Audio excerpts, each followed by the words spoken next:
हाँ जी, तो जनवरी अटेम्प्ट आपका हो चुका है और आपका स्कोर वैसा नहीं आ रहा है जैसा आना चाहिए था। देखो कुछ बातें हैं जो मैं तेरे से करना चाहता हूँ, जो कि अप्रैल अटेम्प्ट से पहले तुझे सुननी ही होंगी। देख जनवरी अटेम्प्ट मैंने देखा है, पेपर्स को मैंने देखा है और मैंने बच्चों के रिस्पॉन्सेज भी देखे हैं। मेरे पास इतने बड़े-बड़े मैसेजेस आ रहे हैं बच्चों के, जिससे मुझे एक बात समझ में आ रही है। मुझे कमेंट सेक्शन में बताना, क्या तुम्हारे साथ भी सब हुआ है कि एग्जाम के अंदर चीजें याद नहीं आई? आप पढ़ कर गए थे बट एग्जाम के अंदर याद नहीं आई तो आप प्रोड्यूस नहीं कर पाए। दूसरी चीज, कुछ नहीं पढ़ के गए थे एग्जाम के अंदर, ऐसा लग रहा था कि शायद कुछ एक्स्ट्रा पढ़ के चले जाते तो नंबर आ जाते। तीसरी चीज, क्या इस समय आप रिग्रेट हो रहा है कि यार हाँ जनवरी अटेम्प्ट में हमने खराब करी है चीजें, थोड़ा सा पढ़ लेते तो बेहतर हो सकती थी, बेहतर कॉलेज मिल सकता था, बेहतर एनआईटी मिल सकता था। अगर ये रिग्रेट भी नहीं हो रहा ना, और अगर तुम्हारे नंबर कम आए हैं तो तुम पहले ही भाई रेस से बाहर हो चुके हो।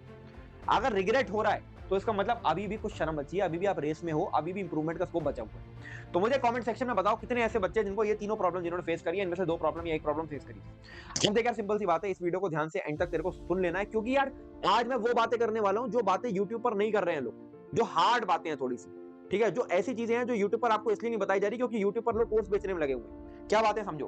पहली चीज, जेई मेंस के पेपर की अगर मैं आपको रियलिटी बताऊंगा, सच्चाई बताऊंगा, वो नहीं जो क्रैश कोर्स बेचने वाले बोल रहे हैं, वो जो एक्चुअल रियलिटी है।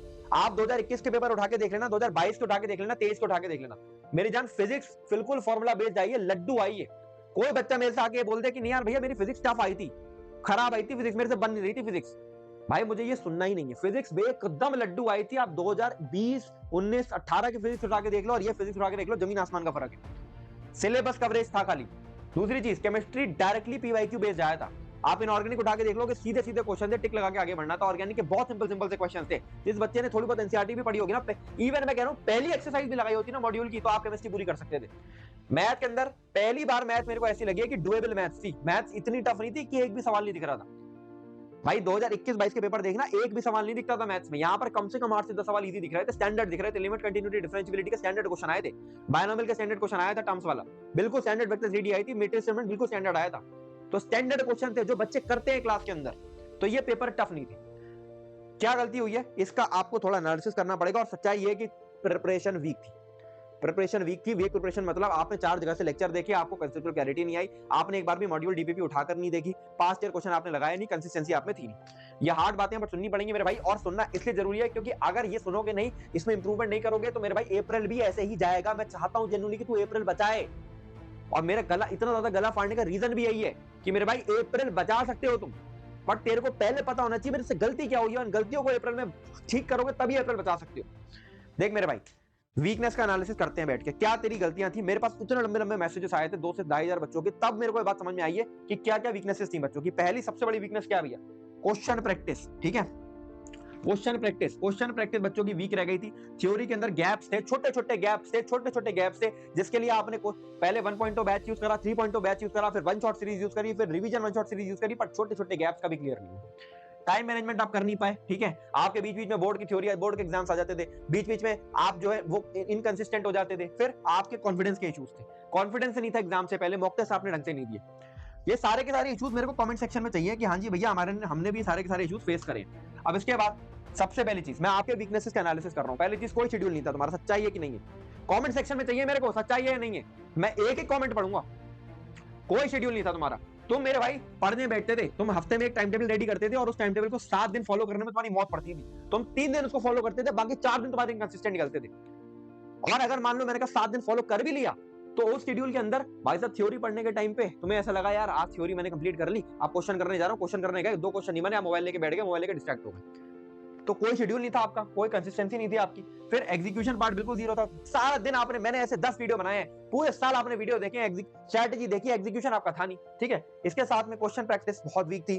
आपका पास्ट ईयर क्वेश्चन आपने करे नहीं, थ्योरी आपने ढंग से पढ़ी नहीं। सच्चाई ये है और मानना पड़ेगी, नहीं मानोगे अप्रैल में कुछ नहीं होने वाला। बट अब सोल्यूशन क्या है? देख मेरे भाई, अभी भी तेरे पास 60 दिन बचे हुए हैं। ठीक है, मैं 60 नहीं, मैं 50 ही बोलूंगा, 50 दिन बचे हुए हैं। ठीक है, ये जो 50 दिन है, अगर तूने अपनी वीकनेस का एनालिसिस कर सही तरीके से, सही लोगों के साथ सही तरीके से चल लिया, तो मेरे भाई तू नंबर लेकर आ सकता है। आज भी तेरी वो परसेंटाइल बन सकती है जो तू सोच रहा है। और मैं ऐसा नहीं बोल रहा हूं कि ये कोई मिरेकल चीज है। अरे हर साल 10 से 12,000 बच्चे ऐसे होते हैं जो अप्रैल में इंप्रूवमेंट कर दिखाते हैं, और आप करोगे मेरी जान, आप करोगे। पर पहले वीकनेस का एनालिसिस करना पड़ेगा। आप सोल्यूशन क्या, देखो यार मेरे भाई, आप सोल्यूशन सिंपल सा ये है कि अब रैंडम प्रिपरेशन नहीं करनी। आप प्रिपरेशन ऐसी करनी है जो पेपर में नीडेड है। पेपर में क्या नीडेड है समझ लो। आपको समझ आ गया होगा पेपर में फिजिक्स और केमिस्ट्री में आपका सिलेबस कवरेज होना चाहिए था, और अगर आपके हर एक चैप्टर में 50 से 60 अगर अच्छे क्वेश्चंस की प्रैक्टिस करी हुई होती है आपने, जिसमें सारे कॉन्सेप्ट्स क्लियर है, तो आप कहीं ना कहीं पेपर के अंदर फिजिक्स केमिस्ट्री पूरी कर आ सकते थे। आप 80-80 नंबर यहां से निकाल सकते थे। मैथ के अंदर आपको थोड़ी सी डेप्थ चाहिए थी, डेप्थ के लिए आपको किताबें सॉल्व करनी थी। किताबें अगर आपके पास कोई एक ऐसा व्यक्ति हो जो ये बता दे आपको कि किताबों में केवल इतना कर लो, केवल इतना कर लो, तो आपका काम हो जाए। स्पेसिफिक क्वेश्चन सॉल्विंग, मतलब मैथ के अंदर 100 सवाल लगाओ, बेहतरीन 100 सवाल लगाओ, ठीक है। इसके साथ में थ्योरी जल्दी कंप्लीट करो। थ्योरी के अंदर वो 15 लेक्चर देखने की जरूरत नहीं है। थ्योरी के अंदर आप 2 घंटे 3 घंटे में थ्योरी कंप्लीट करो, फटाफट से सवालों के अंदर आओ, 4 से 5 घंटे के अंदर एक सिलेबस, एक चैप्टर को खत्म करो, क्योंकि 50 दिन है, फटाफट चैप्टर निपटाने सारे। तो अब सोल्यूशन क्या है इसका, ठीक है। देखो यार, एक सोल्यूशन मैंने तेरे लिए मेरे भाई डिजाइन करा। देखो मेरे भाई, मैं हाथ जोड़ के आपसे बोल रहा हूँ, please please please for God से कमेंट मत करना कि भैया आप कोर्स बेचने आ जाते हो। मैं और कोर्स सेलर्स की तरह और क्रैश कोर्स बेचने वालों की तरह कोर्स नहीं बेचना चाहता। मैं आपको सोल्यूशन देना चाहता हूं। मैं केवल गला फाड़ के यहाँ पर स्ट्रैटेजीज बताना नहीं चाहता। यूट्यूब पर देखता हूं मैं मेंटोर केवल स्ट्रैटेजी बता के चले जाते हैं, ऐसे कर लो वैसे कर लो, बड़ी बड़ी बातें करके चले जाते हैं अपने व्यूज के लिए। अरे मुझे बड़ी बड़ी बातें नहीं करनी यार, मुझे तेरा सिलेक्शन चाहिए। सिलेक्शन लेने के लिए एक स्पेसिफिक शेड्यूल के अकॉर्डिंग काम करना पड़ेगा। मैंने अभी कुछ दिन पहले एयर 1 का एक बूट कैंप बनाया। मेरे भाई सुन ले, बहुत जरूरी है, सुन ले मेरे भाई। अगर सही ना लगे ना तो स्किप कर देना, कोई बात नहीं, गाली बक के चले आना, मुझे कोई प्रॉब्लम नहीं, सुन ले। लेकिन भैया मैंने एयर 1 का एक बूट कैंप बनाया था तेरे लिए, ठीक है। इसके अंदर मैंने क्या करा है, अगले 50 दिन तुझे क्या करना है, मैंने और अजय भैया ने, हम लोग ने तुम्हारे लिए पूरी मेंटोरशिप प्रोग्राम रेडी करा है, जिसमें पहले मैंने तेरा एक डायग्नोसिस टेस्ट कराया है, फिर जो तेरी मिस्टेक्स आई हैं उन मिस्टेक के ऊपर काम करवाया है, और काम करवाने के बाद अगले 50 दिन का प्लान रेडी करा। साथ में मैं यहाँ पर लाइव सेशन के साथ तेरी मेंटोरशिप करने वाला हूँ, पहली चीज।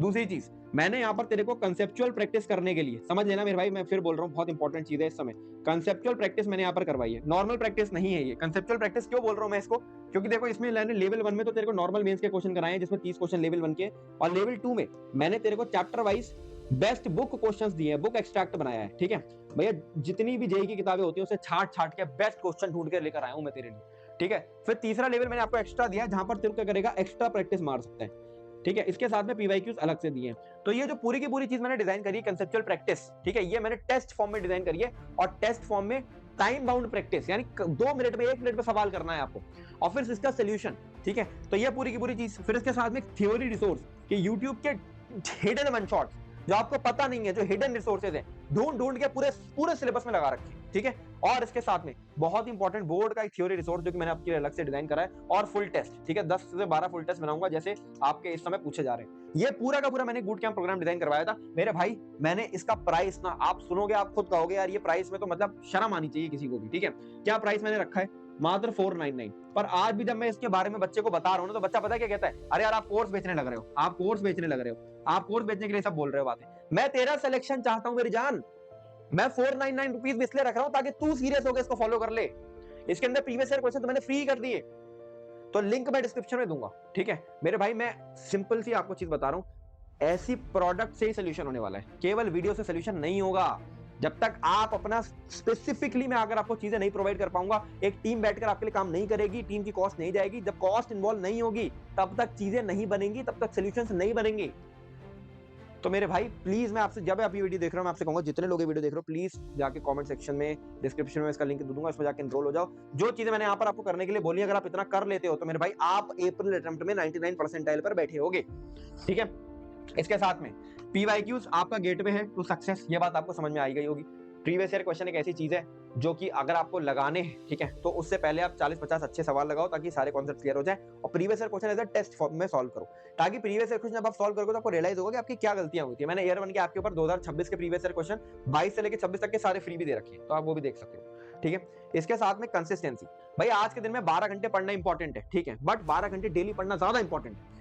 हो सकता है वो बच्चा मेरे को बोले मैं आज 18 घंटे पढ़ लिया और अगले दिन में 8 घंटे भी नहीं पढ़ा, बेकार है। अगर आप मात्र 10 घंटे, 10 से 12 घंटे डेली पढ़ रहे हो तो आपकी कंसिस्टेंसी निकलने वाली है, और ये तब होता है जब आपके पास क्लियर टारगेट्स होते हैं कि मुझे आज क्या करना है, मुझे आज क्या करना है, मुझे आज क्या करना है, मुझे आज क्या करना है। One step at a time चलूंगा मैं, ऐसा नहीं है कि मैं सीधे जाके 1 महीने के बाद की बात करूंगा, मैं one step at a time की बात करूंगा। तो one step at a time कैसे चलोगे भाई, मेंटोरशिप जब आपके पास होगी, मैंने आपको बिल्कुल प्लान क्राफ्ट करके दे रखा है, आपको ये प्लान फॉलो करना है, आपका सिलेक्शन हो जाएगा, ठीक है। इसके साथ में फिजिक्स और केमिस्ट्री की स्ट्रेटजी सिंपल सी क्या है भाई, तुमने पेपर देखा है, तुम्हें एक चीज रियलाइज हुई होगी, पेपर के अंदर फिजिक्स और केमिस्ट्री में तेरा पूरा सिलेबस अगर कवर हुआ होता, तेरी एनसीईआरटी पूरी रीड करी हुई होती और तेरे सारे फॉर्मूला करे हुए होते फिजिक्स के, तो तू भाई जेईई मेंस में नंबर लेकर आ सकता था। देख बहुत लड्डू आई थी भाई फिजिक्स और केमिस्ट्री, बट तेरा सिलेबस कवरेज नहीं था। क्यों नहीं था, क्योंकि तू लेक्चर में ज्यादा टाइम बिता रहा था और क्वेश्चन प्रैक्टिस में कम टाइम बिता रहा था, जिस वजह से तू कम चैप्टर्स करके आ पाया। अब यूट्यूब पर आपके पास वन शॉट इतनी प्यारी चीज है, तो बच्चे वन शॉट को बुरा बोलते हैं, मेरे पास ले आना, मेंस का पेपर दिखा देना। भैया वन शॉट इतनी प्यारी चीज है, फटाफट वन शॉट में थ्योरी कंप्लीट करो। और भाई मैं आपको जो 60 क्वेश्चन दे रहा हूँ ना प्रैक्टिस करने के लिए, आप ये 60 क्वेश्चन लगाओ, आपको कोई डीपीपी कोई मॉड्यूल कुछ उठाने की जरूरत नहीं है। मॉड्यूल उठाओगे इतनी मोटी मोटी किताब है, डीपीपी उठाओगे 50 60 100 200 सवाल है। अरे मैं आपको 60 सवाल दे रहा हूँ, आप ये प्रैक्टिस करो, आपका कॉन्सेप्ट क्लियर हो गया, दैट्स इट। ईयर 1 के अंदर डिस्क्रिप्शन में लिंक दे दूंगा मैं। तो आपकी स्ट्रेटजी होनी चाहिए वन शॉट, देखो ये क्वेश्चन लगाओ, पास्ट ईयर क्वेश्चन लगाओ, दैट्स इट। ठीक, इसके साथ में सिलेबस कवरेज और कंसेप्चुअल प्रैक्टिस, यही सोल्यूशन है मेरे भाई, यही सोल्यूशन है। जिस बच्चे ने ये कर लिया उसके नंबर आ जाएंगे। मैथ की स्ट्रेटजी क्या होनी चाहिए? आपके पास स्पेसिफिक चैप्टर होने चाहिए। Differential calculus, vector, 3D matrix determinant, statistics, binomial theorem, straight line circle, sequence series, quadratic equation, specific chapter mastery कर लो, इसमें रट के रख दो।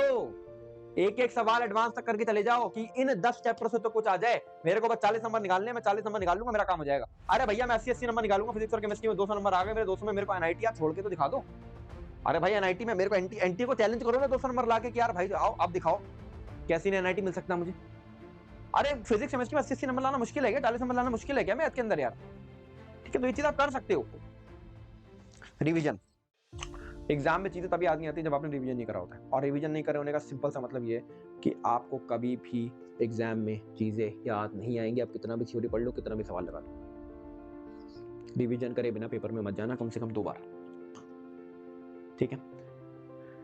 एंड लास्टली अगले 50 दिन का प्लान मेरे भाई सिंपल सा प्लान है, इधर उधर कूदने की कोई जरूरत नहीं है। बीच में आपके बोर्ड आने वाले हैं, बोर्ड को बचाते हुए जेई का प्लान पूरा बूट कैंप में डाल दिया गया है। 500 रुपए, अगर कोई बच्चा आदमी मेरे को बोल देना कि ये कोर्स आप बेच रहे हो 500 रुपए मेरे पापा नहीं देंगे, मेरी मम्मी नहीं देंगी, भाई कहीं से भी ले ले, चुरा ले, चाहे पापा की पैंट से चुरा ले, चाहे कहीं से चुरा ले, बट जब तू रिजल्ट लेकर आएगा ना सिर्फ तो तेरे को अपने आप समझ में आ जाएगा 500 रुपए कुछ नहीं होते। 2 पिज्जा की स्लाइस उड़ा देता है, ठीक है? तो बकवास मत कर मेरे से, इंटेंट चाहिए, इंटेंट के बिना काम नहीं चलेगा। ये जो 50 दिन का प्लान मैं दे रहा हूँ भाई, इसको आंख बंद करके फॉलो कर ले। बूट कैंप के अंदर जो मैंने दिया है, आप इसको आंख बंद करके, मैं कह रहा हूँ 50 दिन छोड़, तेरे को कॉन्फिडेंस चाहिए ना, तेरे को ट्रस्ट चाहिए ना, तू 10 दिन फॉलो कर ले। तू 10 दिन फॉलो करेगा ना, 10 दिन में तेरे पास सामने, तेरी आंखों के सामने रिजल्ट आना चालू हो जाएंगे। पर करना पड़ेगा भाई, अब वो समय आ चुका है जब चीजें करनी पड़ेंगी। जब केवल क्रैश कोर्सेज से लेक्चर देखने से काम नहीं चलेगा, अब सवाल लगाने पड़ेंगे जोरदार।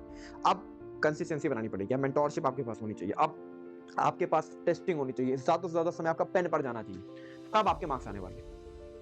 चलो दिस इज ऑल, अच्छे से पढ़ाई करो मेरे भाई। मैं आपका सिलेक्शन चाहता हूँ इसलिए ऐसी बातें बोलता हूँ, बट ऐसा नहीं है कि मैं आपके लिए मैं ये चाहता हूँ कि यार नहीं आपका बुरा हो जाए, आपका कुछ और हो जाए, नहीं भाई, मैं सिर्फ और सिर्फ आपका सिलेक्शन चाहता हूँ इसलिए ऐसी बातें बोलता हूँ। This is all, जॉरी।